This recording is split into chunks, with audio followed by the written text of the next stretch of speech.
Love ஜிகாத் அப்படின்னா அது பொய், இஸ்லாமிய பயங்கரவாதம் அதெல்லாம் வேண்டுமென்றே கட்டமைக்கிறார்கள், மத மாற்றம் ஐயோ அதெல்லாம் விருப்பப்பட்டு தான் போகிறாங்க, இப்படின்லாம் பல நேரேட்டிவ்ஸு செட் பண்ணி பேசிகிட்டு இருக்கிறத, ஊடகங்களில் பேசிகிட்டு இருக்கிறத ஊடகவியலாளர் தனிப்பட்ட அவங்களுடைய சோஷியல் மீடியா பதிவுகளில் எழுதுறதெல்லாம் நம்ம பார்த்துருக்கோம். ஆனால் உண்மைங்கிறது அதுக்கு அப்படியே முழுவதுமாக மாற்றாக இருக்கிறது. என்ன அப்படின்னா, கேரளாவில் ஆலப்புழா அரிப்பாடு அப்படிங்கிற ஒரு இடம், அங்கே வந்து சாவர்யா அப்படிங்கிற ஒரு பொண்ணு, இந்த பொண்ணு உஸ்பெகிஸ்தானில் எம்பிபிஎஸ் படிச்சுட்டு இருக்கா. அதே கேரளாவை சார்ந்த மலப்புரம் பகுதியை சார்ந்த சாதருல் அனாம் அப்படிங்கிறவர், அவரும் எம்பிபிஎஸ் அங்கே உஸ்பெகிஸ்தானில் படிக்கிறாரு. ரெண்டு பேரும் கேரளா தானே அப்படின்னு சொல்லி அவங்களுக்கு ஒரே ஹாஸ்டல் அந்த இடத்துல கொடுத்துருக்காங்க.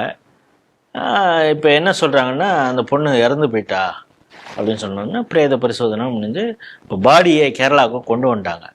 பெற்றோர்கள் என்ன குற்றச்சாட்டு சொல்கிறாங்கன்னா, இந்த சாதருல் அனாம் அப்படிங்கிறவங்க மதம் மாற சொல்லி வற்புறுத்திருக்காங்க எங்கள் பொண்ணை, கேட்கலை அப்படின்னு சொன்ன உடனே அவங்க மதம் மாற மறுத்ததுனால லேப்டாப்பாலே தலையில் அடித்து அவங்கள கொண்டு இருக்கிறான் அப்படின்னு சொன்ன உடனே இப்போ அவன் கைது செய்யப்பட்டிருக்கிறான். அது போயிட்டுருக்குது. இது வந்து கேரளாவில் மிகப்பெரிய பரபரப்பை ஏற்படுத்தியிருக்கிறது. நீங்கள் எப்படி பார்க்குறீங்க? அதாவது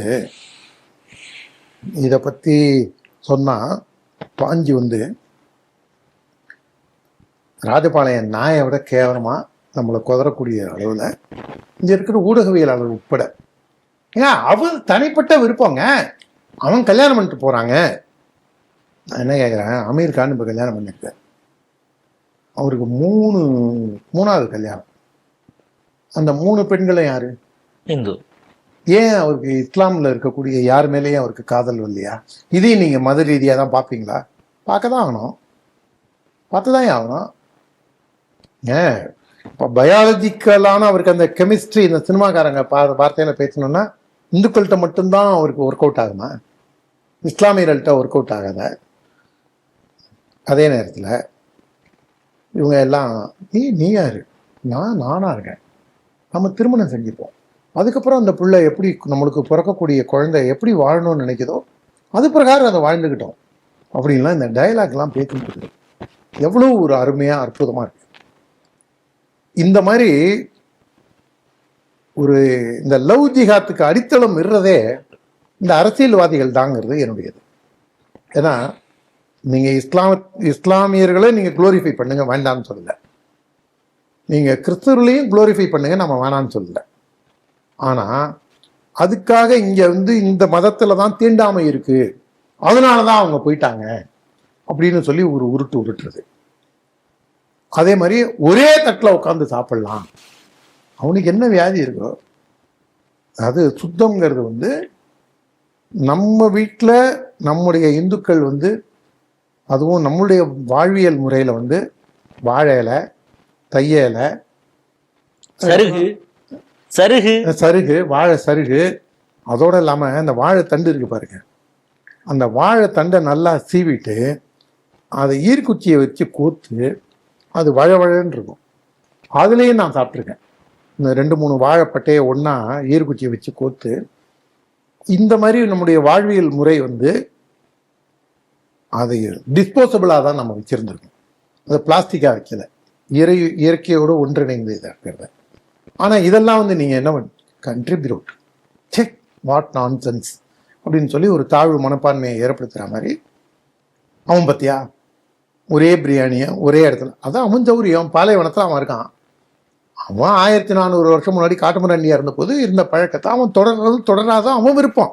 நம்ம போய் அதை குற்றம் சொல்கிறதுக்கு நாம யாருங்க? அதுக்காக நீ அதே மாதிரி அங்கே 4 பொண்டாட்டி கட்டிக்கிறான், இங்கே பண்ணிக்க முடியுமா? சட்டம் இருக்குல்ல. இதுதான் மோடி தலாக் இது கொண்டு வந்து இங்கே முத்தலாக் கொண்டு வந்து வச்சுருக்காரு. ஆனால் இவங்க இதெல்லாம் குளோரிஃபை பண்ணுறதை பார்த்து ஒருவேளை இப்படி இருக்கிறது தான் சரியோ அப்படிங்கிற மாதிரி உங்களுக்கு ஒரு தவறான எண்ணங்களை மனதில் விதைச்சு இவங்க எல்லாமே இந்த மாதிரி ஒரு தவறான வழிக்கு தூண்டுறதே இந்த சோகால்டு சோஷியல் ஆக்டிவிஸ்டும் இவங்களும் தான். நீங்கள் ஒரு 5-6 வருஷம் முன்னாடி திருவையாறில் ஒரு இஸ்லாமிய பொண்ணு இந்துவை கல்யாணம் பண்ணிச்சு, பத்திரிக்கை அடித்து அவங்க வந்து இது பண்ணாங்க. சோஷியல் மீடியாவில் இன்னும் இருக்குது, அது போய் எடுக்கணும்னா இந்த பெண்ணை பத்தி ஜமாத் தவறா என்ன சொல்லிச்சு ஞாபகம் இருக்கா? அவள் பிராஸ்டிடியூட் அப்படிங்கிற வார்த்தையை அந்த ஜமாத் ரைட்டிங்ல பதிவு செஞ்சிருக்கு. அவள் கேடுகட்ட விபச்சாரி. அதாவது நீ ஒரு இந்துவை கல்யாணம் பண்ண ஒரே காரணத்தினால அவங்க என்ன மாதிரி முத்திரை குத்துறாங்க பாருங்க. இதெல்லாம் குளோரிஃபை பண்ணதோட எஃபெக்ட் தான் இது. அப்பீஸ்மெண்ட் ஆஃப் முஸ்லீம்ஸ் இருக்கு பாருங்க, ஓட்டுக்காகவோ இல்லை அதை ஒரு பந்தாவா காமிச்சிக்கிறதுக்காகவோ இந்த மாதிரி செய்யக்கூடிய செயல்களுடைய விளைவு தான் இது. நீங்க இதை அப்படியே கொஞ்சம் லேசா மாத்தி திங்க் பண்ணி பாருங்க. உஸ்பெகிஸ்தானுக்கு தமிழ்நாட்டிலேருந்து ஒரு தமிழ் பையன், தமிழ்னாலே ஒரு தமிழ் பையனும் ஒரு இஸ்லாமிய பெண்ணும் போறாங்க. இந்த தமிழ் பெண்ணுக்கும் அந்த இஸ்லாமிய பெண்ணுக்கும் அங்கே ஒரு நட்பின் அடிப்படையில் இருக்காங்க. இதில் அந்த காதல் இதெல்லாம் அதில் எதுவுமே வரல, நான் அந்த அடிப்படையில் சொல்கிறேன். போகிற இந்த தமிழ் பையன் அந்த இஸ்லாமிய பெண்ணை மதமாற வற்புறுத்தி லேப்டாப்பால் அடிச்சிடுறான்னு வச்சுங்க, என்ன ஆயிருக்கும்? நீங்கள் நடக்காத ஒரு விஷயம் காஷ்மீரில் கோவிலில் வச்சு ரேப் பண்ணிட்டான் அப்படின்னு ஒரு அலிகேஷனை தூண்டி விட்டீங்க. அதை நரேட்டிவ் செட் பண்ணி நாடு முழுக்க எல்லாரும் பாடி தீர்த்தீங்க. நம்ம 3TV ஃபேக்ட் ஃபைண்டிங் கமிட்டி போட்டு அது என்ன நடந்ததுங்கிறத பார்த்துட்டு வந்தோம். 2 பேருக்குள்ள பக்கத்து வீட்டுக்காரனுக்குள்ள பிரச்சனை வந்ததை மத ரீதியாக தீர்க்கிறது யார்? இந்த மாதிரி பாதிக்கப்பட்டவன் இஸ்லாமியன் அப்படின்னு சொல்லி முத்திரை குத்தி நியாயம் அவன் பக்கம் இருக்கு இல்லை. அதே நேரத்தில் நம்மளுடைய கருத்தும் என்னன்னா, யாருமே சட்டத்தை கையில் எடுத்துக்க கூடாது. அது பாதிக்கப்பட்டவன் இஸ்லாமியனாக இருந்தால் கூட இந்துவாக இருந்தால் கூட இவங்கெல்லாம் சட்டத்தின் அடிப்படையில் தான் தீர்வு காணணுமே தவிர மதத்தின் அடிப்படையில் பேசுறது தவறுங்கிறதா நம்முடைய கருத்து. ஆனால் இவங்க என்ன சொல்றாங்க, ஆப்கானிஸ்தான்ல ஒரு பாதிரியார் மாட்டிக்கிட்டான், மோடி தான் அவனை இங்கே மீட்டு அனுப்பிச்சாரு. இந்த பயல உள்ள மோடிக்கு நன்றி சொன்னான்ல, இல்லை ஏன் மாட்டிக்கிட்டாங்கிறத யாராவது பேசினாங்களா? இல்லை அவனை பிடிச்சி வச்சுக்கிட்டது யாருன்னு இன்னி வரைக்கும் இந்த பயலுவ இவனுங்கெல்லாம் எவ்வளவு வாழைப்பழத்தை வாயில வச்சிருந்தான்னு தெரியல. அலெக்ஸ் பிரேம்குமார் சிவகங்கை பாதிரியார். அதனால நீங்க எல்லாத்தையுமே மத ரீதியா அணுகிறீங்க. ஒரு இஸ்லாமியனை திருமணம் செய்யறவ பெங்களூர்ல ஃப்ரிட்ஜுக்குள்ள இருந்தா உயிரோடையா, கண்டந்துண்டமா வெட்டி பிளாஸ்டிக் பேக்ல வச்சு ஃப்ரிட்ஜுக்குள்ள வச்சிருந்தான். இந்த மாதிரி சம்பவங்கள்லாம் இது எந்த இந்துவும் இதை செய்ய போறது இல்லை, மனிதாபிமானமற்ற செயல். ஒருவேளை அந்த மாதிரி எவனாவது செஞ்சிருந்தான்னு வச்சுங்க, இவனுங்கெல்லாம் என்ன ஆட்டம் ஆடி இருந்திருப்பானே யோசிச்சு பாருங்க. இதே தமிழ் ஊடகங்கள் ஏன் இதை பத்தி இன்னும் பேச மறுக்குது? உஸ்பெகிஸ்தான்கிற நாட்டுக்கு போன இந்து பெண்ணுக்கு ஏன் இப்படி ஒரு நிலைமை? ISIS தீவிரவாத அமைப்புக்கு அழைச்சிட்டு போனது யாரு? இந்து பெண்களை லவ் பண்ணி கல்யாணம் பண்ணி அவளை மதமாற சொல்லி ISIS தீவிரவாத முகாம்ல கொண்டு போய் விட்டது யாரு? ஃபாரின்ல கொண்டு போய் ட்ரைனிங்க்கு விட்டது யாரு? அத கேரளா ஸ்டோரியில சொன்னாதான் அதுக்கும் அது அப்படி நடக்கவே இல்லைங்க. ஒருவேளை இவனுக்கு வீட்டுல எல்லாம் இது நடந்தாதான் அடங்குவானுங்கன்னு நினைக்கிறேன். இப்ப திராவிட முன்னேற்ற கழகம் ஒரு சின்ன ஒரு இது, அதுக்கே 2 விஷயம் நடந்தது. விடுதலை சிறுத்தையில இருந்து அந்த பையன், அவன் பேர் என்ன, ஆளூர் ஷானவாஸ், பேரே மாத்தி மாத்தி தான். உடனே திருமாவளவனை நீ ஒரு நவீன சங்கி அப்படின்னு இந்த பாய்மார்கள்லாம் சேர்ந்து ஒன்று சோசியல் மீடியாவில் இது பண்ணாங்க. அனிதா ராதாகிருஷ்ணன் அதே மாதிரி.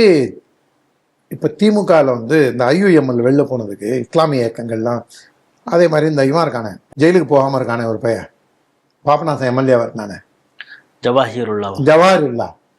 நீங்கள் அவன்லாம் இந்த நாங்கள் எங்கள் சொந்த சின்னத்தில் நினைக்காம போயிட்டோம், அதாவது நானும் மந்திரி ஆக முடியலங்கிற ஒரு வருத்தத்தில் தெரிவித்த உடனே இதே இந்த திராவிட மாடல் கும்பல் எப்படி அவனை வசை மாறி பொழிந்தாங்கிறத பார்த்துருப்போம்.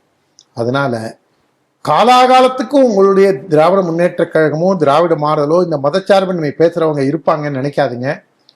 No Hindu can be communal.